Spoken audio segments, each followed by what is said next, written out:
සුබ දවසක් වේවා ඔයාලා හැමෝටම. ඉතින් ඔයත් නයිමිරිස් හදන කෙනෙක්ද?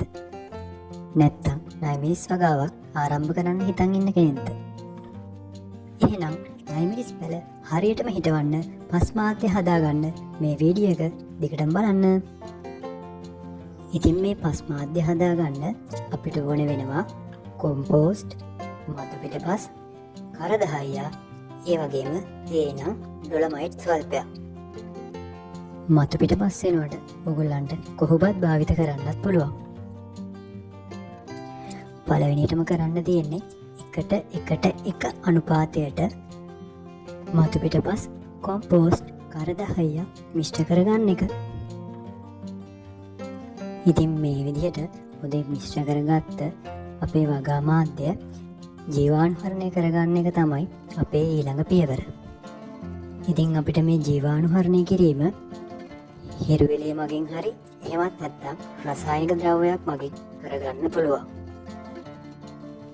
හිරුවෙලිය මගින් ජීවාණුහරණය කරගන්නවා නම් අපේ පස් මිශ්‍රණය දෙමෙන්න හොඳින් ජලයවත් කරගන්න ඕනේ. ඉතින් මේ තියෙන්නේ මම මේ විදිහට ජලයේ ගත්ත පස්. මේකේ හොඳට තෙතමනය තියෙනවා. ඉතින් අපේ ඊගාව පියවර වෙන්නේ ජීවාණුහරණයට මේ පස් ගොඩ මෙහෙම විනිවිද පේන ඉටිකොලයකින් වහලා සති දෙකක වගේ කාලයක් හොඳින් හිරුවෙලිය වැටෙන්න සලස්සන්න ඕනේ.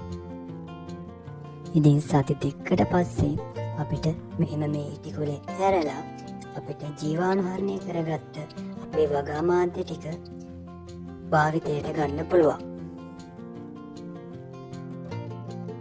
ඉතින් රසායනිකව ජීවාණුහරණය කරනවා නම් අපිට මේකට කැප්ටාන් යොදා ගන්න පුළුවන්. පැකට් එකේ සඳහන් පරිදි ජලය දිය කරගෙන එක ග්‍රෝ බෑග් එකකට මිලිලීටර් 500ක් වගේ යොදා ගන්න පුළුවන්. ඉතින් මම ජීවාණුහරණය කරගත්තේ හිරුවෙලියෙන්. දැන් අපිට තියෙන්නේ අපේ මේ ග්‍රෝ බෑග් එක පුරව ගන්න එක.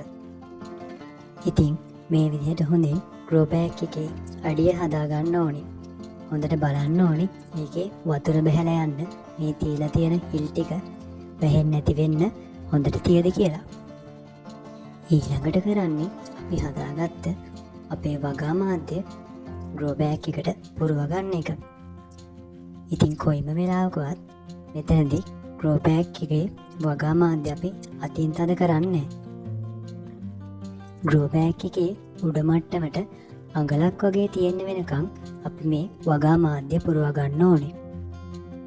ඉතින් ඔයා මේ වගා මාධ්‍ය ජීවාණුහරණය කරන්න කැප්ටාන් යොදන්න හිතාන ඉන්නවා නම් අපි පැලේ හිටවන්න දවසකට වගේ කලින් කැප්ටාන් යොදා ගන්න ඕනේ. ඉතින් මේ විදිහට අපි පුරවලා හදාගත්ත ග්‍රෝ බෑග් එකට නයිමිරිස් පැල හිටවන්න දින දෙකකට වගේ කලින් කිනි පෙට්ටියකින් එකක් වගේ DSP හොර ටිකක් එක් කරගන්නවා. ඉතින් අපේ අවසාන පියවර වෙන්නේ අපි හදාගත්ත වගා බදුන් තුල නයිමිරිස් පැල හිටව ගන්න එක.